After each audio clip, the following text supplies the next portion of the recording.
ಅದ್ರ ಮೂಲ ಫಂಡ್ ಹೆಂಗಪ್ಪ ಯಾವ ರೀತಿ ಮಾಡ್ತಾರೆ? ಏನೊಂದು ಮಠದ ದುಡ್ಡು ಬಂದಂಗೆ ಏನೋ ಬರ್ತದೆ, ಪವಿತ್ರ ದುಡ್ಡು ಇವ್ರಿಗೆ ಬರ್ತದನ? ಯಾವ ದುಡ್ಡು ಬರ್ತದೆ? ಇನ್ನೂ ಅಧಿಕಾರಕ್ಕೆ ಬಂದಿಲ್ಲ ಅವರು. ಏನೋ ಹಿಂದೊಮ್ಮೆ ಕೇಂದ್ರದ ಮಿನಿಸ್ಟರ್ ಆದಂಥವ್ರು, ರಾಜ್ಯ ಸಚಿವರಾದಂಥವ್ರು ವಾಜಪೇಯಿ ಅವರಿದ್ದಾಗ ಆಗೇನು ಬಂದಿದ್ದ ದುಡ್ಡು ಇದನ್ನು, ಅದು ಮತ್ತೇನು ಫಂಡ್ ಬರ್ತಾ ಇದೆಯಲ್ಲ, ಅದು ಉತ್ತರ ಹೇಳಬೇಕಾಗದ. ಸಾರ್ವಜನಿಕ ದುಡ್ಡು ಎಲ್ಲಿ ತರ್ತೀರಿ? ನೀವು ವೈಯಕ್ತಿಕ ದುಡ್ಡು ಆದರೆ ಆ ದುಡ್ಡು ಎಲ್ಲಿದ್ದು ಬಂತು?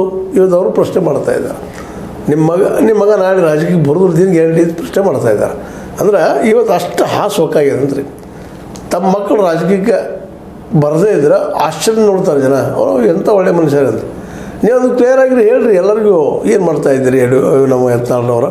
ಅದೇನಿರಲಿ, ಈಗ ಮಾತ್ರ ನಿಧಾನಕ್ಕೆ ಎರಡನೇ ಮೊದಲಿಗೆ ಹೋಗ್ತಾಯಿದೆ ಇದು ಜಗಳ. ಎರಡನೇ ಮೊದಲು ಅಂತಿಮ ಮೊದಲನ್ರಿ. ಇದೇ ಕಾಲಕ್ಕೆ ನಮ್ಮ ಯಡಿಯೂರಪ್ಪನವರ ಮುಂದುವರ್ಸ್ರಿ, ಅವರ ಮುಂದೆ ಆಡತ್ ವಹಿಸ್ರಿ ಅಂತೇಳಿ ನಮ್ಮ ಬಿ ಶ್ರೀರಾಮುಲು ಹೇಳ್ತಾ ಇದ್ದಾರೆ. ಈಗ ಇವರು ಒಂದು ಹೆಜ್ಜೆ ಹೊರಗಿಟ್ಟಿದ್ದಾರೆ ಬಿ ಜೆ ಪಿಯಿಂದ ಹೊರಗೆ ಹೋಗ್ಬೇಕಂತೇಳಿ.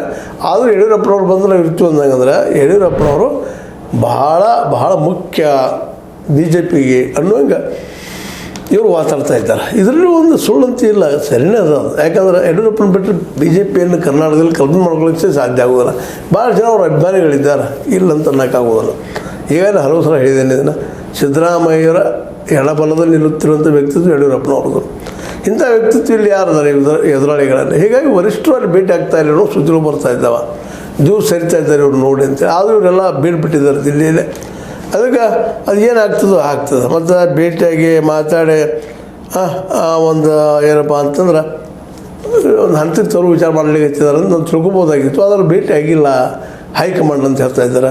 ಮತ್ತು ಇನ್ನೊಂದು ಮಾತು ಹೇಳ್ತಾ ಇದ್ದಾರೆ, ನಮ್ಮ MP ರೇಣುಕಾಚಾರ್ಯ ಅವರು ಯತ್ನಾಳ್, ಕುಮಾರ್ ಬಂಗಾರಪ್ಪ, JM ಸಿದ್ದೇಶ್ವರ, BP ಹರೀಶ್ ಇವ್ರನ್ನ ಈ ಕಿತ್ತು ಹಾಕಿಬಿಡ್ಬೇಕು. ಇವ್ರನ್ನೆಲ್ಲ ಮೊದಲು ಯಾವುದೇ ಮುಲಾಜಿಲ್ಲ ಅಂತ ಹೇಳ್ತಾ ಇದ್ದಾರೆ. ಯಾಕಂದ್ರೆ ಇರೋರು 4-5-6 ಮಂದಿ ಇದ್ದಾರೆ. ಇವರು ಇದರಿಂದ ಏನು ಆಗ್ತದೆ ಅನ್ನುವಂಥ ಮಾತನ್ನು.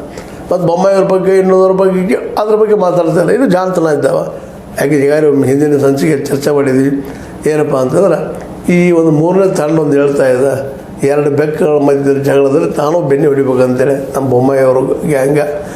ಅದು ಈ ಒಂದು ಅಧ್ಯಕ್ಷರಿಗೆ ಪಡ್ಕೋಬೋದಾ ಅಂತ ಪ್ರಶ್ನೆ ಮಾಡಿದ್ದು ನಾವು ಚರ್ಚೆ ಮಾಡಿದ್ವಿ ಈಗಾಗಲೇ. ಈ ಎಲ್ಲ ಹಿನ್ನೆಲೆಯಲ್ಲಿ